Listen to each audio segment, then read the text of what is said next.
Hello guys, so the September 24 results have come and now we are inching closer to the January 25 exams.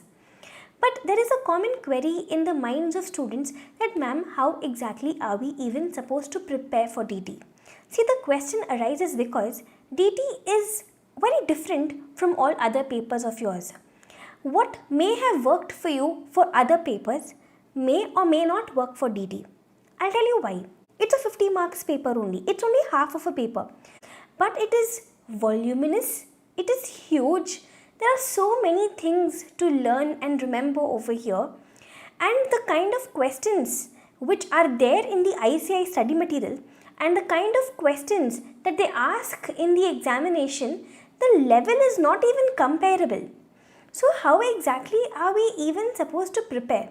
Students ask, ma'am, can we skip a chapter? The most common point is, ma'am, can we skip the TDS and TCS chapter? See, listen, if you don't have the time, then it's a different story altogether. Then of course we have to do the best in whatever time we have. But however, in an ideal situation, you should not be skipping the TDS and TCS chapter. I'll tell you why. Reason number one, you will be getting 4 marks in the descriptive part. But the bigger reason number 2 is that descriptive part 4 marks question, that's not going to be the only question from TDS in your question paper. You will definitely be having some TDS adjustments in your case study based MCQs as well. You will be having some TDS adjustments in your first, that full total income question, even in that one.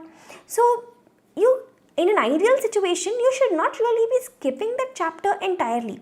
So this is a very a unique point about your tax paper, about your DT paper, that almost every chapter will have the ability of getting combined with another chapter and coming in your examination.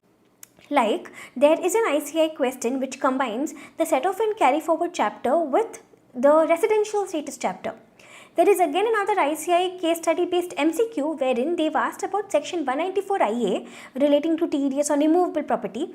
They've combined that with capital gains from the seller's point of view. They've combined that with IFOS from the buyer's point of view, and they've also added a touch of advanced tax, because we know that advanced tax in capital gain cases has to be paid only in those installments which arise after we earn the capital gains. So like this, what I'm trying to tell you is, when you skip a chapter entirely, what will happen is that you're not going to get just an independent question from that chapter where you're going to lose.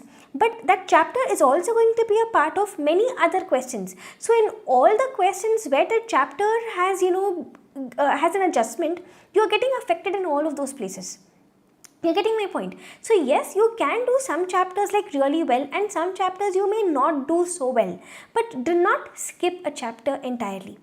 And another thing is that there are so many resources available today. You open Telegram channels, there are thousands and thousands of resources. You open YouTube, you will find again thousands and thousands of videos. There is so much noise around you. Now, what exactly do you need? Do you need a marathon video? Do you need a full course?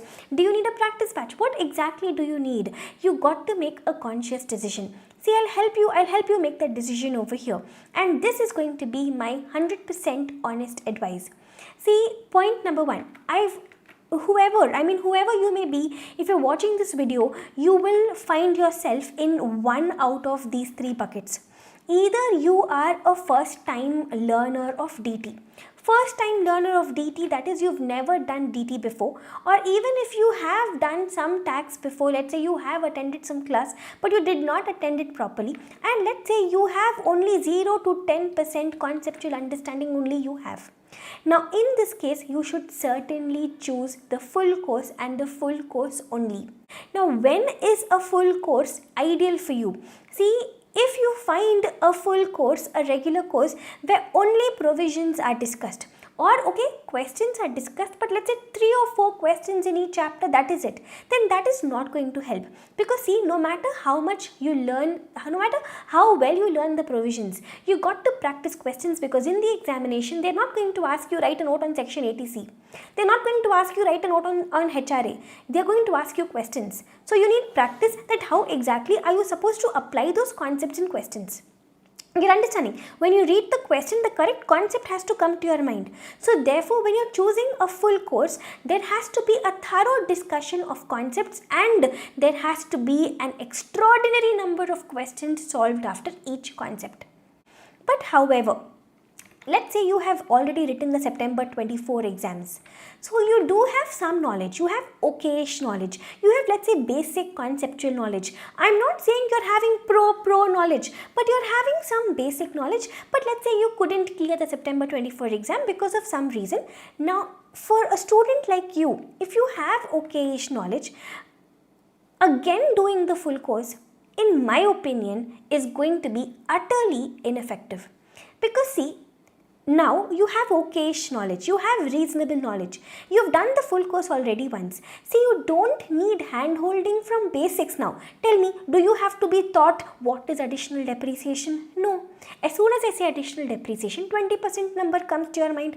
So you know what is additional depreciation. You don't need to be taught that there's something called additional depreciation. Instead, what do you need? You need to know what are those points in additional depreciation that you were overlooking earlier. What are those extra points which you don't know? That is where you need help. Let's say there are two kinds of house properties. Now tell me, if you fall under this category, do you need to be taught, hey listen, there are two kinds of house property, one is self-occupied, one is let out? No, you don't need that. Instead, what do you need? Instead, you need more practice in pre-construction interest. You're understanding? You don't need to be taught that a resident individual may be ROR or an RNOR. All that you know. Where do you need more help? You need more help in deemed resident. So what you need is, you already have some conceptual clarity. Your existing conceptual clarity has to be enhanced. So you cannot spend time doing something that is not going to be a value add for you.